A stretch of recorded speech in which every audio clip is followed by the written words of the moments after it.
Hello, hello, good evening.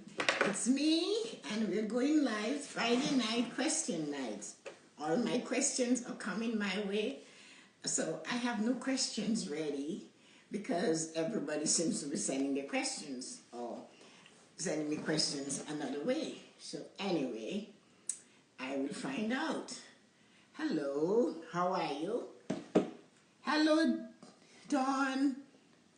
Hello, how are you? I hope you have a question. It's Friday night question night, right? So let's see what we get from all of our friends and family and everybody that's joining in. So how are you guys doing today? Dawn, how is your weather in where is it again? Remind me. Oh, I forgot. It's not Texas. I know Texas is bad. How are you? How do you deal with anxiety? You know something? That is a great question. And when I say that, you know, I'm like everybody else. I didn't expect this question. You know what? Anxiety is something that I don't ever get, because I think anxiety is style attached to stress, and I don't experience it. I have so many coping tools that I use, and I know what it is. I've seen people who have experienced it, but personally, I have never had it. I get fearful of trying new things, but I go towards them. Like, there was a time I was afraid of height, and I conquered that by doing things that meant I had to go up and do heights, and so hi Yoko and Tornado and everybody. I don't suffer of anxiety because I go towards the fearful things, the thing that I'm afraid of. And then stress is something I don't feel it, because at this stage I always had coping mechanism. I pray. I'm Catholic, so I do have my prayer. We were raised praying whenever things were difficult. So that is one of the things I do. I meditate 3 times a day. I exercise maybe twice a day. I run around every hour for about 6 minutes a day, just in the house. Or if it's outside, then I'm in the garden. You'll see me in the summer. I'll be in the garden all the time. So I know because of that, my level of stress and anxiety is down. I don't suffer with it. My blood pressure is usually about 119 over whatever, 80 or 60 or it's never much higher than that. And that is because I take care of myself, but I have a very active spiritual life. I have a very physical life. I do things to physical activity. If I could bend over, I'll show you a ball. My son has all this equipment, and one of the things I use is this big ball that I do this with every hour for about 3 minutes. So I do things to bring down that anxiety. And maybe my friend would say I swear. Or I don't leave myself in a situation where it will cause me grief. I don't go. I just say, no, I don't enjoy this. I don't enjoy this company. I don't enjoy being with these people, and I'll keep that low. And that's one of the things I do. What did you say? No, it's much higher now. You meet me. Thanks, Tornado. I still haven't met you. I haven't met you in person. And so, Dawn said, I'm curious to know about your upbringing. Oh my goodness, you don't want to know that. You'll think it's a fairy tale, and I'm telling you a lie. I was born on the island of Dominica, and I had an awesome childhood. My parents were married for about 75 years, quite young, and then my mom died and my dad died very short, 6 weeks short of his 100th birthday. They were very close. So it was a big family. There are 9 of us adopted children. On top of that, I have 2 adopted sisters. And so it was a very active and a very special household. My parents were in business. My dad was an architect, and my mom was a businesswoman, and she managed her business really well.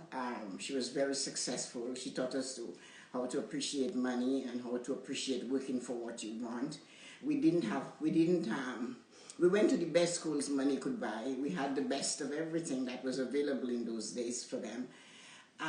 But we had to work. So come summer, we worked on the plantation, we worked in the bakery, we worked in the stores, we worked in you know, wherever the business was, we worked in the bar, we worked in the dance places.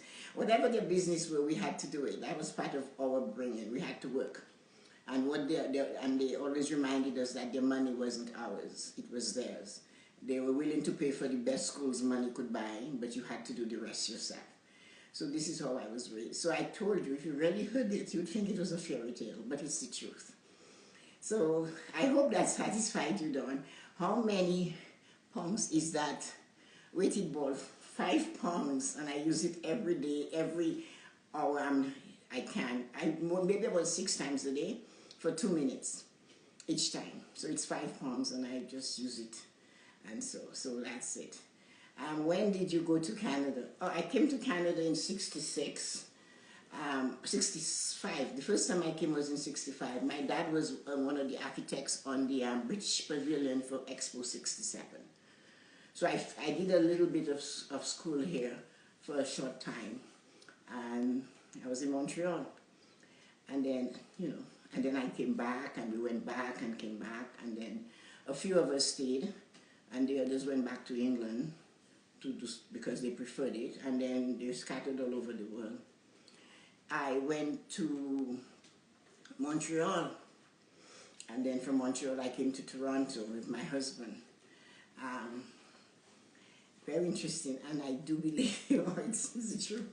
Because most people think that, a lot of people from North America believe when you come from the Caribbean that you got your first pair of shoes when you landed at the airport, and you were born with nothing. But that wasn't my upbringing, that wasn't my life. My life is, I had a privileged life. And if I had stayed down there, maybe I would never work. I'd get married and have a privileged life.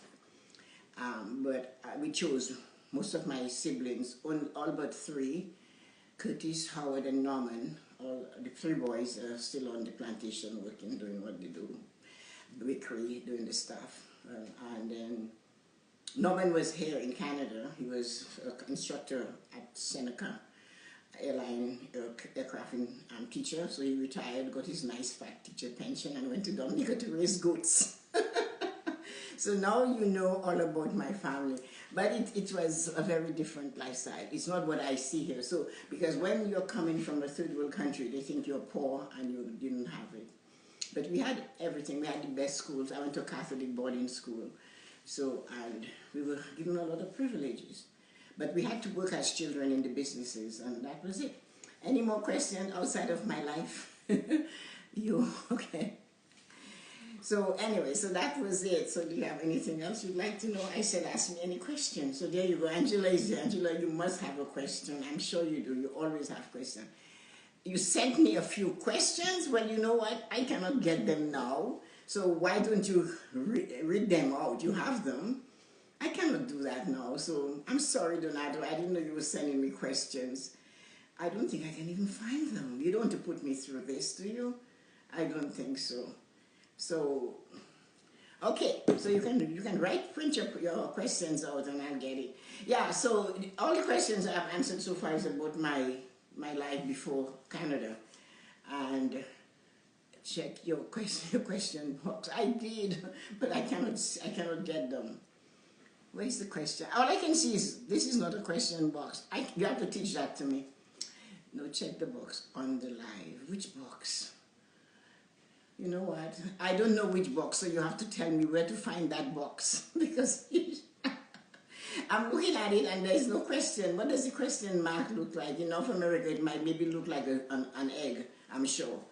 And so yeah, so anyway, 3 settings. 3 things you're grateful for. I'm grateful for all of you, number 1. I'm grateful for you and all of the other people on there. Yes, I am. I'm grateful for the idea of having a control of a breath that I cannot control. So I'm grateful. That's something I'm always grateful for. I'm grateful for the breath itself. What is the best way to save money for someone in their 40s? I'll tell you in a minute. I'm grateful for that. The very breath of life itself. I'm grateful for people. I'm grateful for friends and neighbors that are wonderful. The best way to start saving money when you're 40s is to start saving money right away.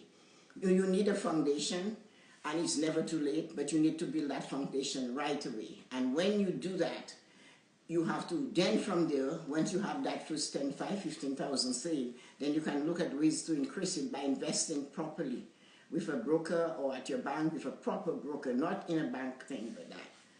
So what are your favorite foods from childhood? Do you still make them for your family? No, I've never cooked in my childhood. I don't know anything about that. I never had to cook growing up. My cousin's wife cooks them and she sends it over. So, Dawn, I told you it's a fairy tale. I never cooked as a child. I learned to cook from the nuns. So we cooked what the nuns taught us to cook. I could do croquettes and all these fancy things and pastries and all of that. What's your favorite proverb? He who answers, not a proverb, but yeah, it's a proverb. He who answers the question before hearing the whole thing is a fool. That one, because I love hearing the question.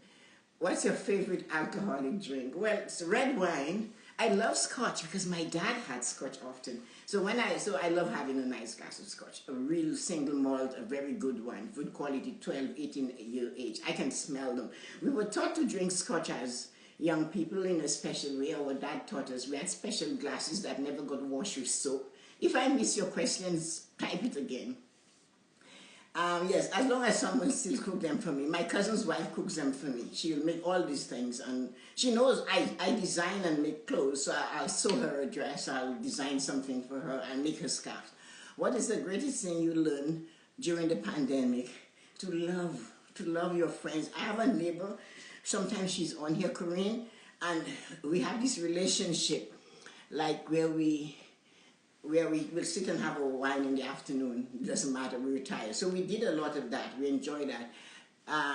And that, I miss that because we're still in the bubble because we only live 3 doors away. What is the last book you read? The last book I read is Your Body's Man. Your body's cries for water. You're not sick, you're thirsty. That's actually the last one I finished, and I read that maybe 3 or 4 times a year. The greatest obstacle you had to overcome in your life? Obstacle. For me, obstacle? My greatest obstacle in my life, what was that? Coming to North America and finding out that because I was black, I was different. What's your favorite color? Red and purple, but I love red. I love red. Everything red is mine. Although I wear a lot of different colors. But red is my absolute favorite color. What's your favorite movie? The Prisoner of Zenda and The Shawshank Redemption. They all have life stories. So that's what it is. So any more questions? So those of you that I miss your questions, please could you type it again? What do you love most about Toronto? The freedom to go anywhere without having to be extremely careful. I love Toronto. I love walking in Toronto. I love the West End. I love the lower West End around the lake. I love what we call High Park. I love just walking the streets. My girlfriend, again, will do that. We go walking. Sitting here having a cafe, and we love that type of thing. When you can travel again, where would you like to go and why? I would love to go to Japan and China. That was my next trip. I'm supposed to go to Ireland, but that was in April, so that's gone. So I do that. So Susie said she loves The Shawshank Redemption, don't you? I love the persistency of that spoon digging through the walls until it was big enough for him to come through. Yes, I do. I like the persistency of carving your way out of anything. And Susie, yes, I can see you would like it. Your parents advise you about life. Work for what you want. Don't use the word cannot or can't. If you cannot look at the person to talk to them, look at their sixth chakra, and that can really calm them down.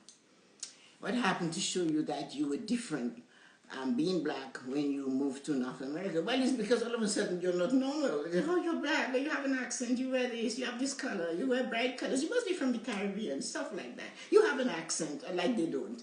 So it was just silly things. How many countries have you traveled to? Oh my Lord, I've gone to Australia, New Zealand, Tahiti, Bora Bora, Morea. I'm trying to go this way to come back. I don't know. And most of Europe, except Moscow and the Czech Republic, Yugoslavia. I've been to Rome, I've been to France, I've been to Spain, I've been to Portugal. And where else I've been? I did a lot of the provinces when I was younger. It was a great movie, it was. What's your most memorable moment as a child growing up? My father grew strawberries at the plantation up in the mountains, 35 feet above sea level in a hot country. He had them in a leaf of a plant we call dasheen, which is an edible ground provision that you eat. And he was walking through the house in the city, Tessa, and he gave me 6 little strawberries. And I stood there and I ate them right from the palm of his hand. I'll never forget that. And he always bought me books. He always bought me books. And he would encourage me to read to the point where he would give me a flashlight to read under the covers when my mother said I had to go to bed. The Green Mile, all of these Stephen King's books. Yeah, this is true, I love those. What do you love the most about your native place of birth? The water. Dominica is, if you've ever flown into England and you see the greenery of England, Dominica is like, it's green, it's mountainous, it's lush. It has a lot of natural resources like the sulfur spring, the freshwater lake. It has the Caribbean on one side, the Atlantic on the other. You can swim in the sulfur springs. You can go to the Valley of Dissolution. It has volcanoes that are active. It has champagne water that comes out from the ocean. It looks like bubbles from champagne. And it's mountainous. It's great. What type of vegetables do you grow in my garden? In my garden here, everything. Tomato, cucumbers, just name it, I grow it here. Hi, Kathleen. I grow all of those things. Anything. Carrots. I grow everything. I don't know, celery, parsley, kale, lots of kale, Swiss chard, different colors, peppers, all sorts of peppers. And my cousin's wife takes the ghost peppers and make the best pepper sauce ever. I just grow them and I bring them to her house and she makes them. It's a place I always wanted to travel to. Can't wait. You should. It's nice. They have amazing, they have 2 beautiful Kempinski hotels there now. You look beautiful. Oh, thank you. What a lovely compliment. What inspired you to write your first book? My children. My children. I like telling stories, and I made stories up for my children. But my first book I actually wrote and published was because I had a sense of the financial collapse while I was in the bank in 2002. I could see what people were doing about money. So 7, and when it came in 8 and 9, I knew it was going to happen. So I wrote it. Monroe wants to tell you, be brave and go. Oh, write it again. I couldn't read it. I'm sorry. I must read what Monroe said. Monroe is my adopted granddaughter. Oh, I have to know. She's 6 and she's brilliant. You should hear her. She knows all about Rosa Parks, and she's white.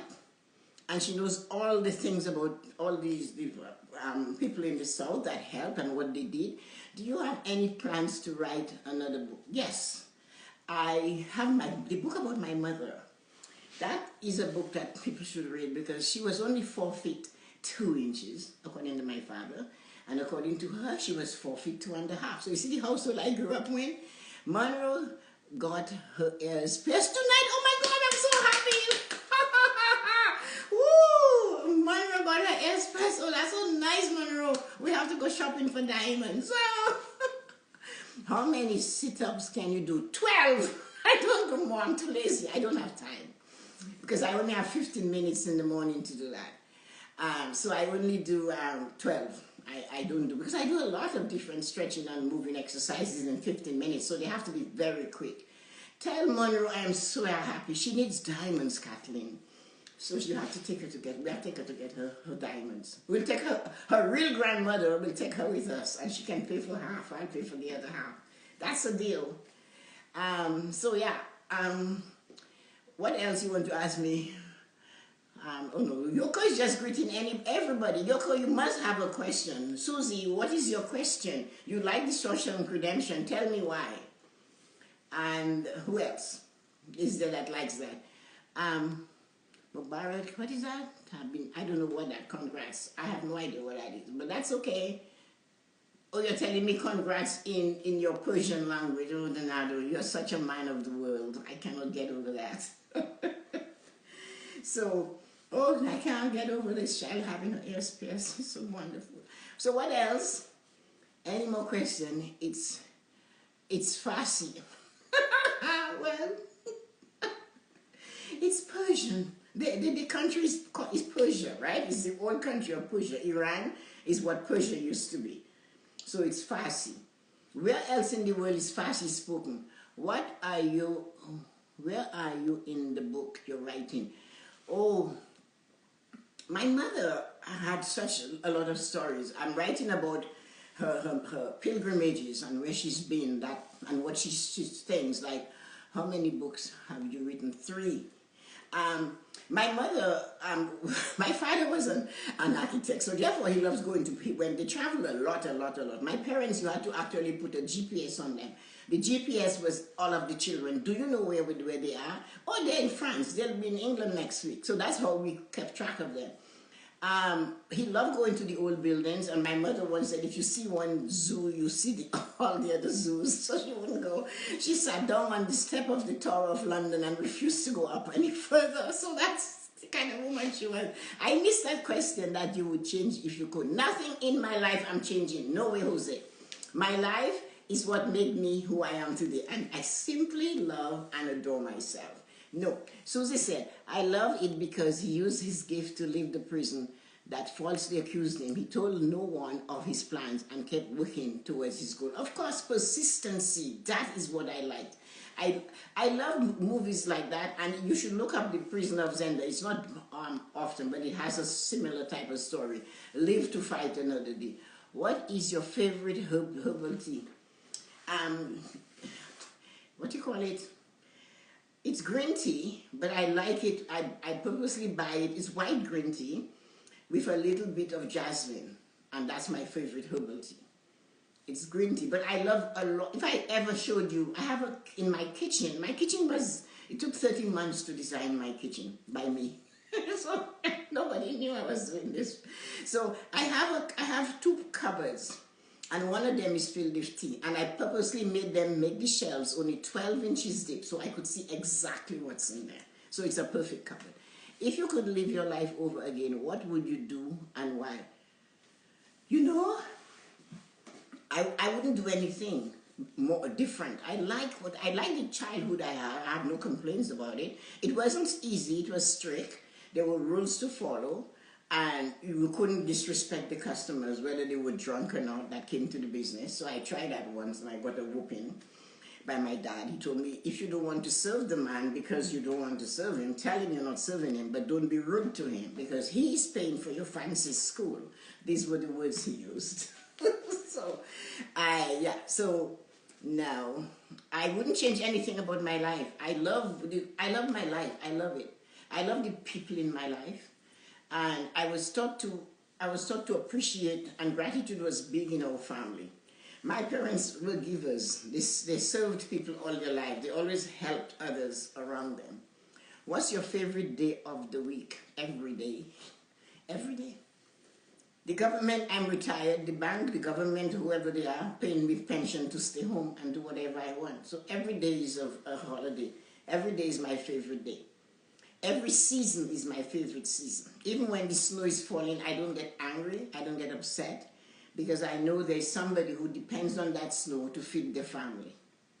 So when it's snowing and people are complaining about the snow, I don't. I say, you know what? This man that is down the street, without that snow, he's not getting paid most likely, and he has a family to feed. So every day is my favorite day. Every morning I get up with a bounce. So I look at it. I don't like using the word blessed, because blessed is not the proper word to use. I have been gifted with a lot of wonderful people in my life that supports me, and I have friends that support me. My friend Corinne, she's there. If I call her, she's there. Her children are there and near to me. Her husband, and these are friends. Then I have family. I have neighbors on the streets that are also nice, and I do the same for them. So I have a lot of siblings. I have cousins, and my cousins and I spoke to my cousin who is a doctor in Dominica, and I spoke to her for 2 hours. Then later on, her daughter called, and I spoke to her for an hour. So I have all these people that really like being, my adopted son just joined. I love all these people that make my life complete. They listen to me, we laugh. And my friend and my girlfriend, Corinne and I, we laugh at each other. And we don't get mad at each other, we just laugh at each other. And we decide to do things together. What's your greatest attribute besides listening? Conversing. I have a wonderful memory. I remember things very well, and I think that comes from listening. My father taught me not to listen with my ears. He said, you can't listen with your ears. You need to listen with your mind so that you retain what this person is saying. And that has proven really good for me. And we were told we couldn't use the word I can't and I cannot, things like that. So we had a lot of discipline around how we behaved. And he had a different attitude about raising sons. He said, when you have boys, your fingers have to be on their head like you're looking for a pulse. And they have to be kept very busy, otherwise they go astray. So he said, when you're listening to somebody, listen intently. Listen with your brain. He said the front of your brain, that's where you absorb it, and you will keep it. So sometimes somebody will say something a month ago, and then they say something else, and you remember. And my girlfriend, my cousin's wife, the one that cooks, she said, I hate talking to you. I hate telling you things because you remember a year later. I said, well, but we had to remember.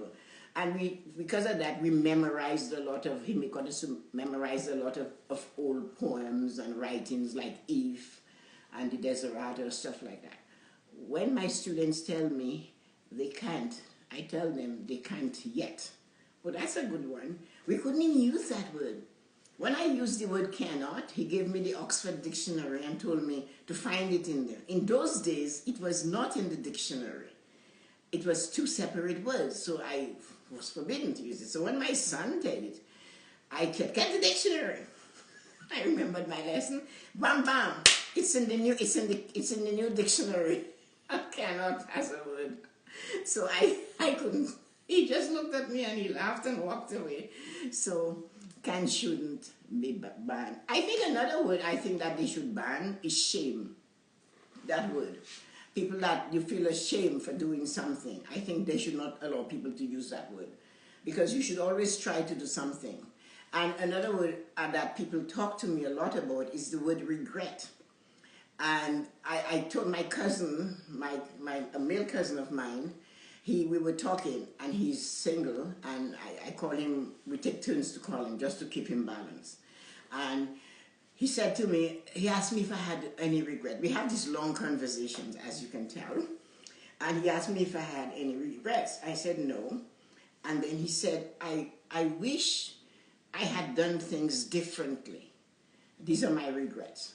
So then I had to explain to him, and I said, but Curtis, you cannot, that is not a regret, because a regret is not doing it. You did it, you don't like the results, but you did it. So that's not a regret. And then he paused, like all good Shillingfords do. And then he said to me, so what you're saying, because I tried it, is not a result, is not a regret. I said, no, you tried it. If you had walked away and never done it, that's a regret. Then you couldn't go back and repeat it. But now you can look back and say, at least I tried. A positive psychologist should be the one who writes the dictionary. Really? Did you see those words, the new words in the dictionary? I think those words should be banned. But regret is not something, if you don't try, then you can have a regret. But if you tried and you fail, at least you tried knowing that you failed. Like what is his name said, Theodore Roosevelt said, then you won't stand amongst those that never tried. At least you'll stand with those that dare to try and fail, but you'll never be with those that were so weak that they never took a chance and tried. So that's it. So that's one of the things that comes out of that. Any more questions while we are here? Can I tell you, my mentor had told us to remove, what? To move, try, and I will. Okay. So, So I am going to. Say I will not. I will try much better.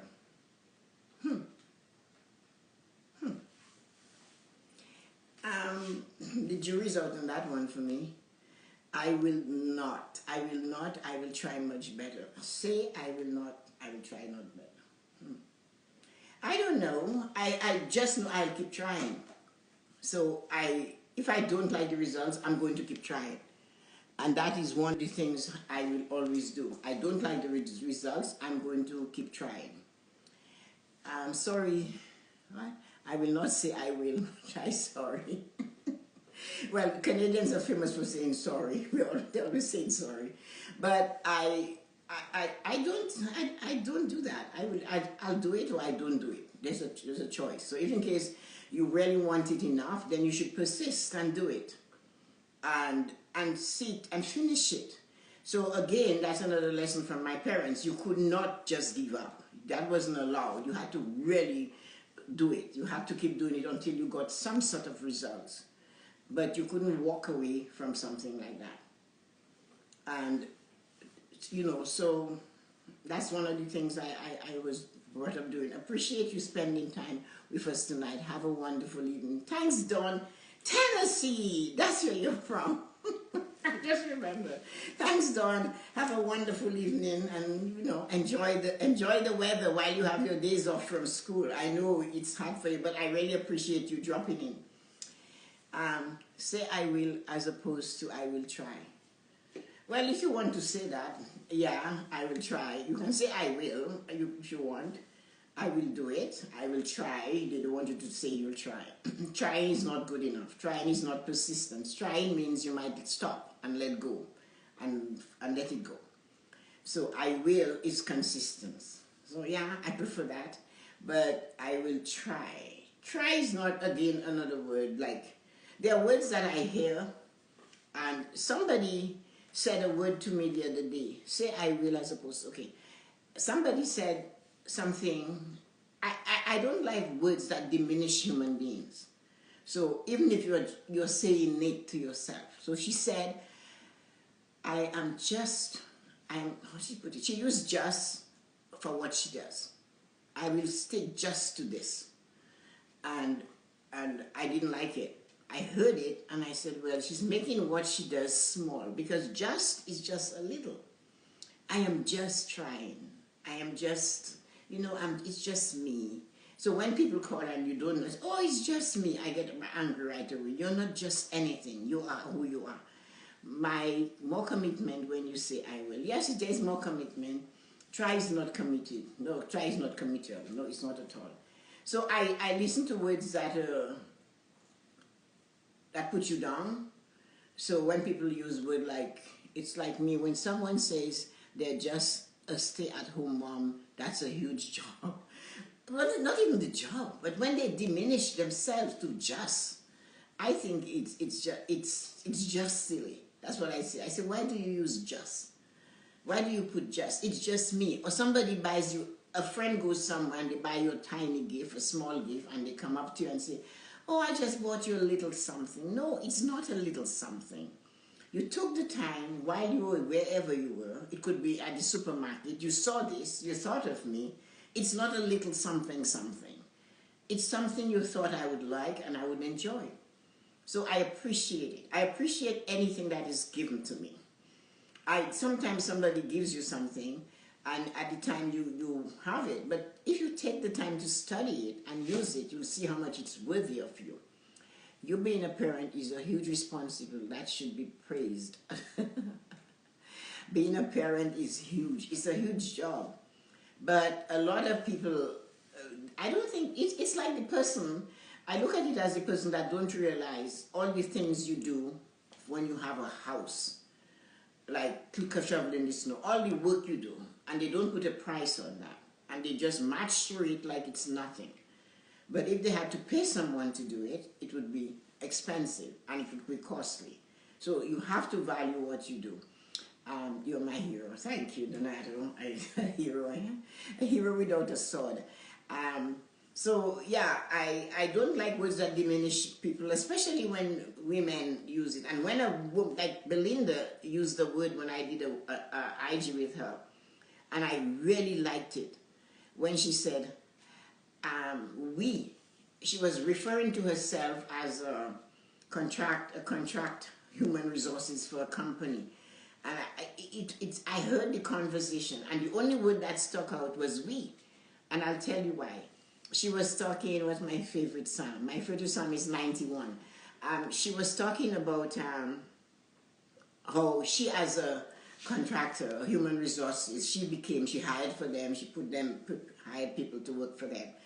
And then she's telling me, like, although there's COVID, everybody's still hiring.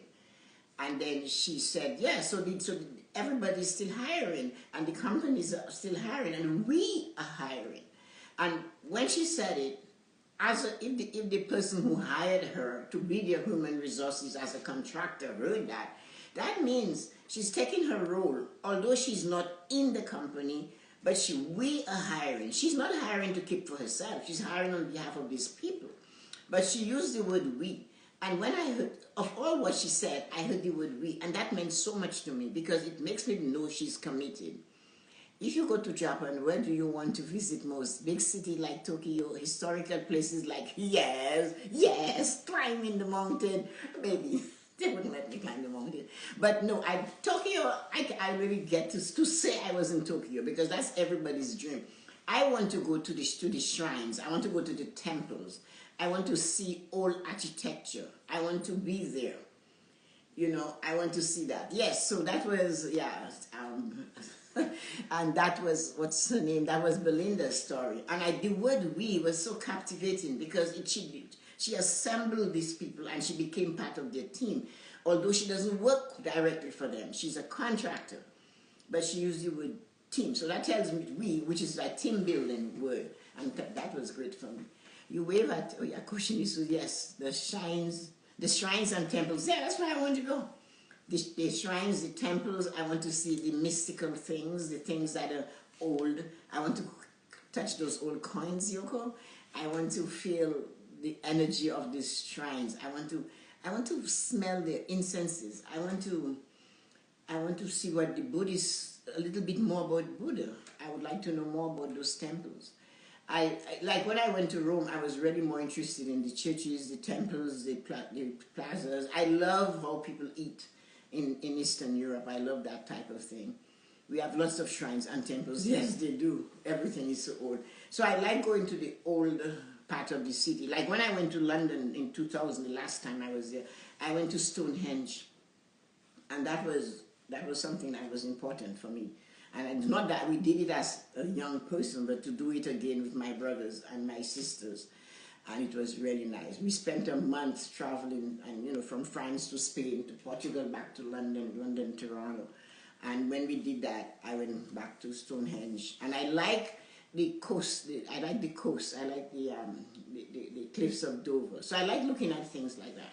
So, and I do like nice foods. So I'll go to try the different foods and the different types of drinks and the alcohol. I'll try all of these things. When I go to a country, like when I went to Australia, I had kangaroo and crocodile and whatever. I tried that. Climb the mountain in your bed. I'm not even going to repeat this. I'm not going up any cold mountain. We have enough coal here. I'm grateful for the Canadian coal. I'll keep that. I'm not going to Japan to climb a cold mountain. Forget it. So there you go. So that's it, guys. Any more questions? If you have more questions, if I miss your questions, let me know. And I hope you guys come back next week to the Tessa-Marie show. We're going to call it the Tessa-Marie show, okay? Friday night, Tessa-Marie show. Come back and come back with all your questions. As you see, I am not afraid to answer questions. I was saved tonight. I didn't have a love question. Last week I had a love question. Tonight was, no love question. So that was special. I hope you enjoyed, all of you coming. There were quite a few of you. And Susie, thank you. And I am waiting to get a fantastic question from you next week. I sent your stuff to my friend and she really liked it. She said, It brought tears to her eyes. So you are a good writer, Susie. Be proud of that. Thank you. Where's the party? Where's the party? The party, no, the party is right here. Right here. Yoko, we're calling it the Tessa-Marie show. What do you think? Let me know. I have fun, guys, and some of you, tomorrow I'm going to try to do something called the self-care Saturday. We'll see what that is. If I succeed, if I try, I'm working on it, but if it's not done, I won't do it. So it's not a promise. The Tessa-Marie show, I love it. You love that? I'm glad you do, Donato. So that was just an idea, right, from a friend. Awesome title, Don said. Well, that's good. Let me hear what Susie thinks. And what Belinda, you like it, Belinda? These are the fan clubs. I love my movement maker friends. You guys are family. You guys are amazing. And you're so supportive of each other. I love it. And Tiggy came all the way from Alberta, Dawn from Tennessee. Dawn is not a movement maker, but she loves coming on our lives and enjoying herself. And oh, see, Belinda likes it. So there you go. So we are going to keep it. We're going to call it the Tessa-Marie show. Friday night, the Tessa-Marie show. I hope you guys like that. I think it's a great title, don't you? Movement makers. Yeah, it's a great group of people that we meet there. So anyway, what is the movement makers? The movement makers, Don, is a group of people that are being coached by Evan Carmichael. There's different type of people that they bought his book. He has a book, I'm Born to Serve, and we joined his group, and it's good. So it's just a lot of fun. There's nothing really. He does some coaching every other week at 10:30. You couldn't do that, Don. You would be at school, and then on Tuesdays or Wednesdays, there's at 2 p.m. there's something. The idea is to learn, but you're learning by really getting to know exciting people, wonderful people. You make a lot of good friends and you haven't met these people, so it's really interesting. And he's big. He does a lot of coaching he does, what is all these people? Brendan Burchard, what is that big giant of a man called? With the voice. All of those he does interviews with Oprah, everybody. He's Canadian, by the way, so that makes it even more wonderful. He's right here in Toronto. He's young, he's only 40, but he started doing that, and he's quite big in the thing. What is his name? I'm a big fan of meeting new people. That's good. You would enjoy reading his book, Don.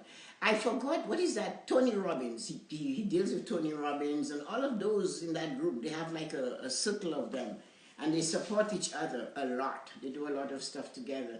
And there's Tony Robbins. And there are so many other people that he coached. And his mission is to help people who want to start their own business, to do well. So anyway, everybody, good night. It's 7:45.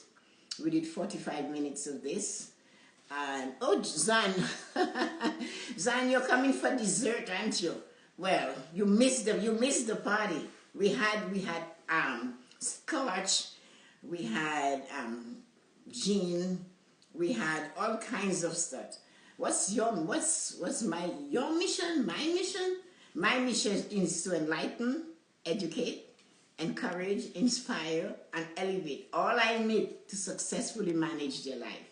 That is what it is.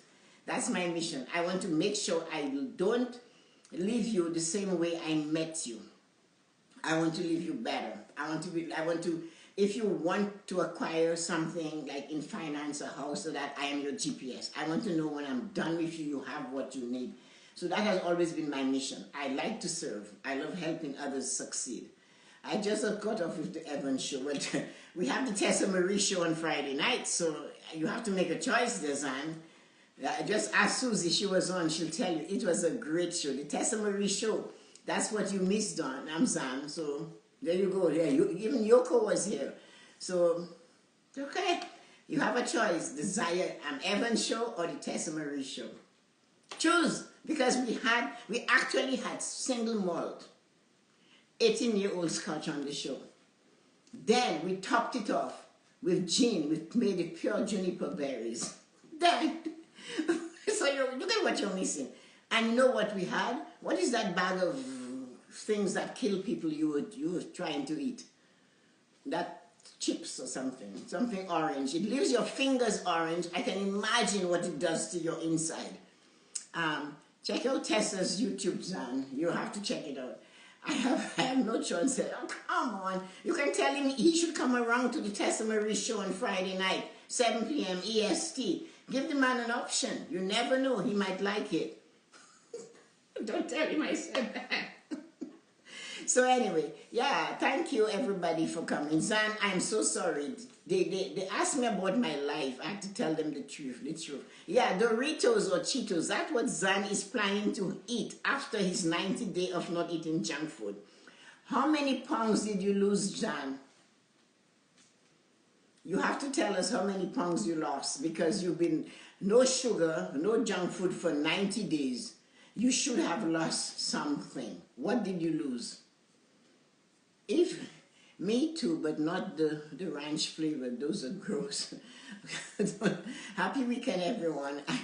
I need more. You need more. Zan, good night, everybody. I am so happy you all came. It was a wonderful Friday night. That is the best way to have your Friday night. If it was not Lent, I would have had a scotch. But it's Lent, so we have to save that until my birthday. We'll have it on my birthday. I didn't keep track. Oh, come on, Zan. Okay, well, is your clothes falling off you? It should. So if it's not, then we need to check what you were hiding under your bed. And your wife didn't know. Talk to you guys later. Bye, everybody. Thanks for coming to the Tessa-Marie show. Bye-bye. Oh.